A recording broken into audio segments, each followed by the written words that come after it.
Hi everyone, my name is Sumaya Ahmed and I am the Virtual Content Specialist for 7th grade science.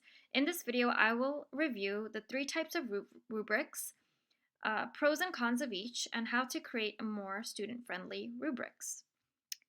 The three rubrics I will review are an analytic rubric, a holistic rubric, and lastly, a checklist.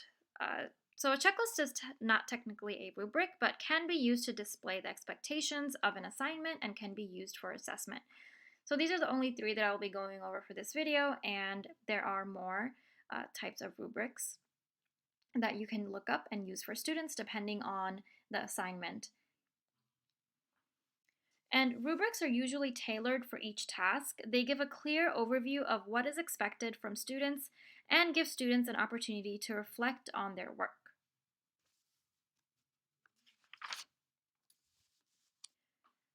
Let's start with an analytic rubric.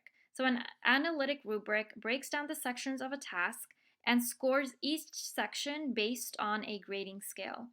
As you can see here, this is an example of an analytic rubric. There are three domains or sections: environmental, economic, and social. Now for each domain, there are 4 levels of scores: no evidence, weak evidence, fair evidence, and good evidence. And for each domain and score, there is a justification for that score. So for example, for social, if you have fair evidence, you gave at least one example of how the project provided positive social benefits or tried to minimize negative social impacts. So there is a justification for each score for each domain.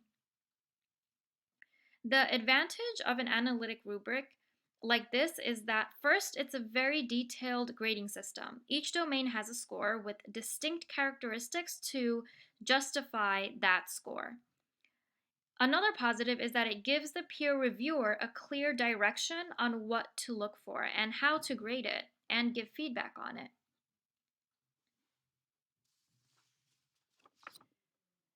For example, if a student got a 1 for the social domain, then it is clear that this is because the student did not give a concrete example of a social benefit that pertained to the case study.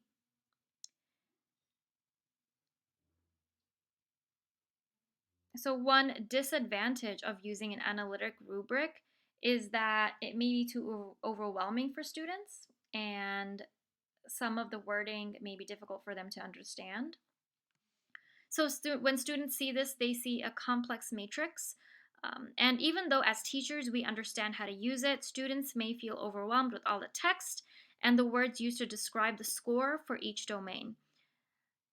And this is why I added to be mindful of the wording you use for each rubric. For example, if we look back at the social domain for a score of 1, it says mentioned social benefit and did not give a concrete example that pertained to the case study.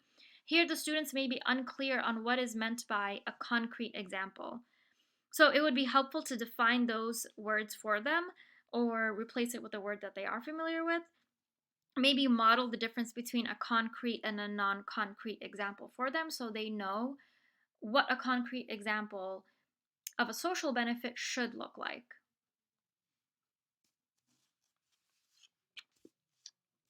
Another challenge with these rubrics is that it is time consuming for teachers to make. You need to break down each domain and give a justification for each grade. A rubric like this would be ideal for long-term or culminating projects. The next type of rubric that I will go over is a holistic rubric. So for this rubric, there is a scale on one side with values, and each value on the scale has a specific criteria. So as you can see, for a scale of 3, the work should show the following: at least 3 accurate facts are displayed on the infographic, selection, color, shape, size, and rearrangement are eye-catching and contribute meaning to the overall message, and so on. The advantage of this type of rubric is that, 1, it's easier for teachers to create compared to the analytic rubric. 2, it's more approachable for students to understand because the scale and criteria are direct. And 3, there are clear quantifiable traits. So it specifically says at least 3 accurate fractals are displayed on the infographic, and this can be clearly assessed by the students. A disadvantage of this type of rubric would be that there is little opportunity to provide targeted feedback, since most of the criteria mentioned is a presence of a certain trait, such as the presence of 3 accurate fracts, or the presence of 3 sources. And this also leads to our second disadvantage, which is there's little opportunity for critical thinking. So most of the grades comes from the limited options of the criteria.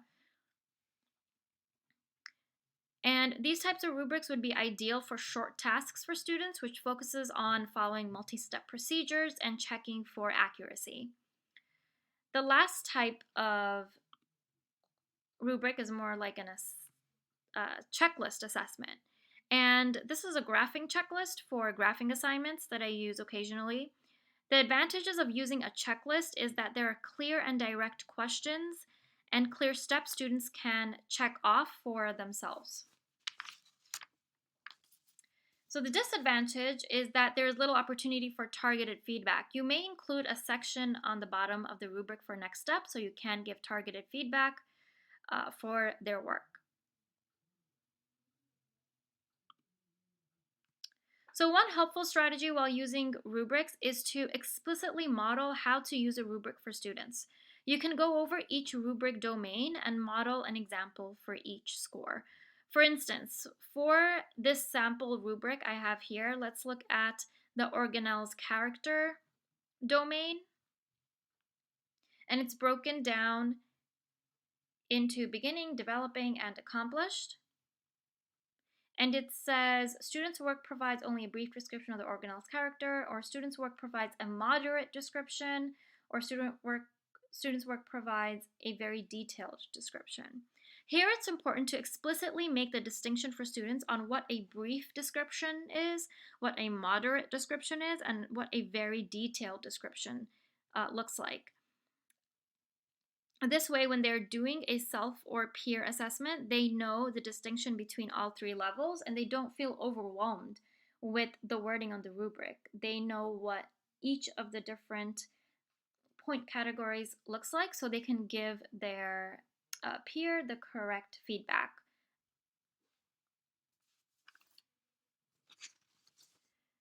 Similar to this rubric here, for the changes in biodiversity domain, so this is another section of a rubric. Again, both of these are analytic rubrics. The key words to review with students are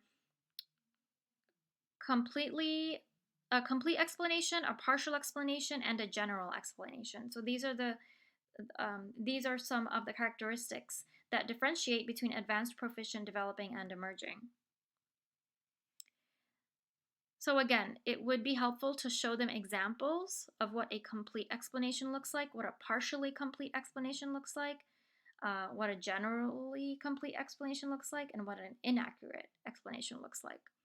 Just so they are clear of how to make that distinction and how to give the proper feedback based on the rubric.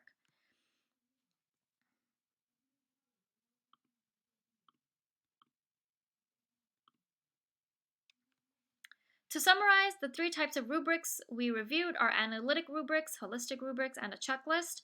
All 3 rubrics have advantages and disadvantages, but when using them, it is important to be mindful to clarify each domain and grade category for students and model how to use them with examples of student work. This will help students have a better learning experience while using a rubric and reflecting on their work. Thank you for watching.